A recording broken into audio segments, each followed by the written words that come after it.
E ele vai, inclusive, ao extremo de dizer que o governo da Dilma, tudo bem que foi um golpe, ele usa a palavra, né? Virou uma espécie de senha no meio da esquerda, só para não dizer que você é golpista, então você fala que foi um golpe. Mas fica muito claro que isso é pura formalidade. O golpe foi, no final das contas, culpa do governo da Dilma Rousseff, que foi um governo que causou a sua própria ruína, né? É uma avaliação extraordinariamente falsa, né? Uma falsificação muito grande da realidade, vinda de dentro do PT, porque todo mundo sabe que o governo da Dilma caiu por causa da imensa campanha, das operações diversas, da conspiração que foi feita pela direita e pelo imperialismo contra o governo. O líder do PT apresenta a coisa como se o governo tivesse caído porque ele foi um governo ineficiente, como se isso daí fosse causa para qualquer governo cair no Brasil, a ineficiência. O Brasil deve ser um dos países mais recordistas de governos totalmente ineficientes, incapazes de fazer qualquer coisa, e esses governos não caem de jeito nenhum. É até um conto da carochinha, até espantoso, que se procure apresentar para a população uma versão tão simplória dos acontecimentos, tão falsa e tão simplória dos acontecimentos. Mas, no final das contas, né, analisando com maior calma essas declarações, essa entrevista, né, o fato de a entrevista ser dada a um dos principais órgãos do golpe, que é a revista Veja, nós vemos que, na realidade, o pensamento de toda essa gente não houve golpe. O PT precisa ser mais direitista, precisa se adaptar à realidade criada pelo golpe, precisa se adaptar aos partidos de direita golpistas, precisa fazer uma autocrítica pública, eventualmente deveria até pedir perdão ao país por ter feito sabe-se lá o quê, do que ele foi acusado, e tudo mais. A única coisa que o parlamentar do PT...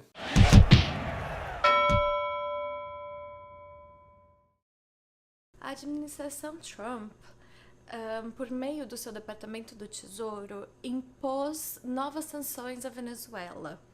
Dessa vez, através do vice-presidente do país, El Aissami.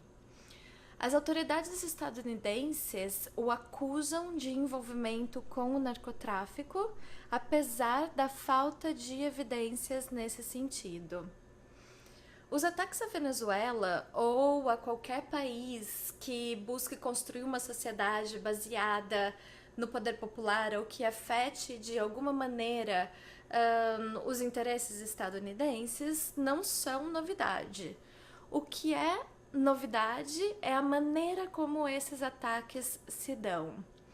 Já não se sanciona o país.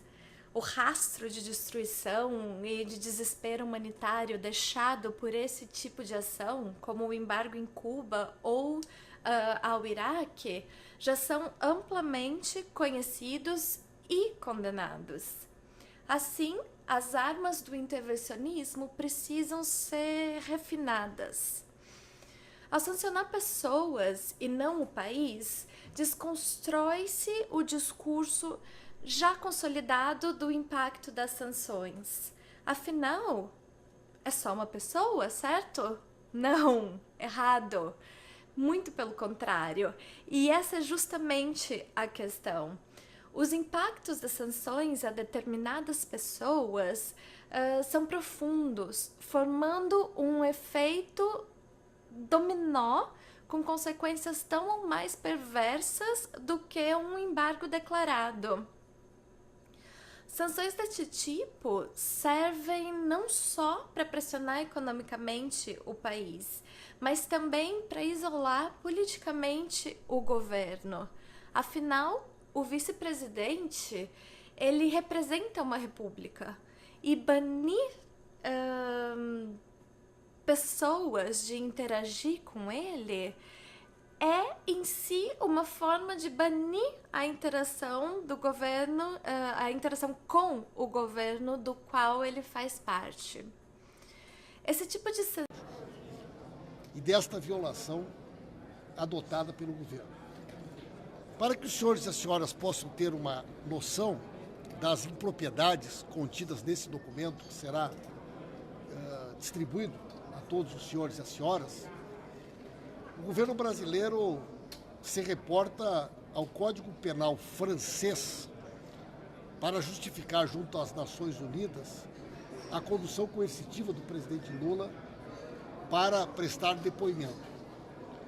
O governo brasileiro não encontrou em nenhuma legislação nacional uma justificativa para o fato de que alguém que não havia sido notificado, que não ofereceu qualquer resistência para prestar um depoimento, tenha sido conduzido coercitivamente. E o governo brasileiro, para justificar este ato junto à ONU, se valeu do Código Penal francês para encontrar na legislação comparada do direito internacional uma justificativa para este episódio. O governo brasileiro também tenta justificar às Nações Unidas fatos que já foram considerados ilegais pela própria justiça, como, por exemplo, a violação ilegal promovida pelo juiz Sérgio Moro aos direitos individuais e garantias da ex-presidenta Dilma Rousseff, quando ele, enquanto um juiz de primeira instância, autorizou uma quebra do sigilo telefônico da Presidente da República e, mais do que isso, permitiu que aquela conversa captada de maneira ilegal fosse amplamente veiculada na imprensa nacional. Já há, inclusive, uma manifestação do ex-relator da Lava Jato, o ministro Teori Zavascki, determinando que aquelas gravações fossem retiradas dos autos e que fossem consideradas provas ilegais. E mesmo assim, mesmo mediante esta manifestação do Supremo Tribunal Federal, o governo brasileiro tenta justificar, junto às Nações Unidas, a condução coercitiva, a quebra do sigilo telefônico da Presidente da República por um juiz de primeira instância, como algo aceitável e como atitudes que não violaram direitos e garantias individuais do ex-presidente Lula. Para finalizar,